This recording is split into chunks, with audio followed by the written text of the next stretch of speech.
Graduations are supposed to feel hopeful. That's what everyone says. But sitting in the back row of the auditorium that afternoon, watching my sister accept her diploma, the only thing I felt was familiarity. The same quiet distance I'd felt most of my life. Emily crossed the stage to applause that seemed louder than the rest. She always had that effect. Teachers liked her, relatives bragged about her. My parents built entire conversations around her accomplishments. Yale had been the final confirmation of what everyone already believed. Emily was the future. The ceremony ended in a wave of camera flashes and congratulations. Families poured out onto the lawn where tables had been arranged for a reception. My parents stood at the center of it all, greeting guests like hosts at a small political event. I stayed near the edge of the crowd. It wasn't uncomfortable, just expected. Growing up, there had always been two versions of us. Emily was the disciplined one, the focused one, the person my father described as built for success.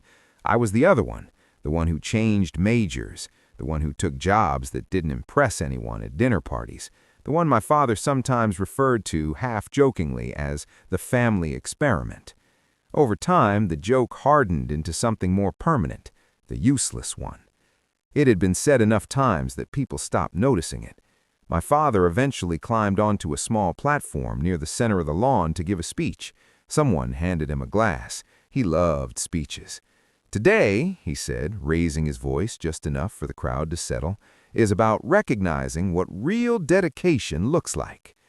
Emily stood beside him, smiling politely.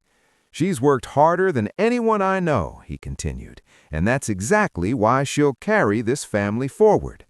A few people clapped. My father gestured toward her. One day, this young woman will inherit everything we've built, the estate, the company, every piece of it. More applause. He was enjoying the moment. Even my watch, he added with a small laugh, tapping the gold band on his wrist. People laughed with him. I watched from the back of the lawn. Not angry, just unsurprised. This was the story my father had been telling for years. Today, he was simply saying it out loud in front of an audience.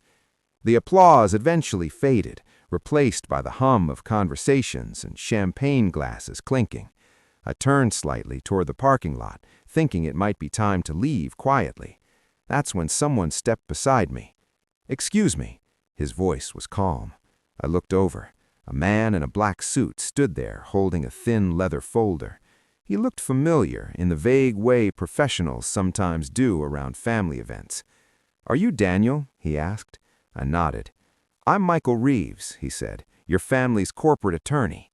That caught my attention. He held out a sealed envelope. "This was meant for you," he said quietly. "Your grandfather instructed that it be delivered when certain circumstances became relevant." I took the envelope without opening it.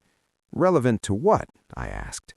Reeves glanced toward the center of the lawn, where my father was now introducing Emily to several business associates. Then he said something that made me pause. "Relevant to ownership." I opened the envelope. Inside were several official documents, legal filings, trust agreements, signatures. My grandfather's name appeared again and again.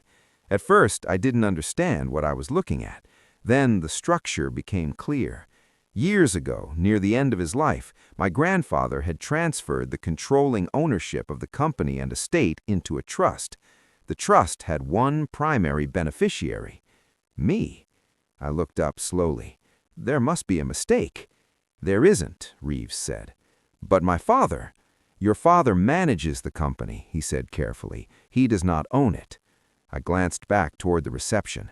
My father was shaking hands, telling stories, introducing Emily as the future of the company. "He knows about this?" I asked. Reeves gave a small pause before answering. "He knows the trust exists." That wasn't the same thing. Across the lawn, my father had begun telling the same speech again to a smaller group of investors. "One day, Emily will take over everything," he was saying. Reeves followed my gaze. "Would you like me to clarify the situation?" he asked. The question hung in the air. For a moment, I imagined walking away, letting the story continue the way it always had. But something inside me had shifted. Not anger, Just a quiet understanding that the version of me my father had been presenting to the world was built on an assumption that no longer held. "All right," I said. We walked across the lawn together. My father noticed us halfway through a sentence. "Daniel," he said with a faint edge of irritation, "we're in the middle of something." Reeves spoke before I could respond. "Mr. Carter," he said politely, "I believe there's been a misunderstanding regarding the company's ownership structure." The small circle of guests fell silent. My father frowned. "What misunderstanding?" Reeves opened the folder and handed him a document. "This trust agreement, signed by your father in 2012, designates Daniel as the controlling beneficiary." My father stared at the page. Emily leaned slightly closer to see it. "That's not—" my father started. Then he stopped because the signatures were there, the legal seal, everything. Reeves continued calmly. "The company and estate are legally held by the trust. Operational management remains with you, but final ownership authority rests with Daniel." The group of investors exchanged confused looks. Emily looked from the paper to me. I didn't say anything right away. Eventually, my father lowered the document. His expression wasn't angry. It was something more complicated than that. "You knew about this?" he asked. I shook my head. "Not until 10 minutes ago."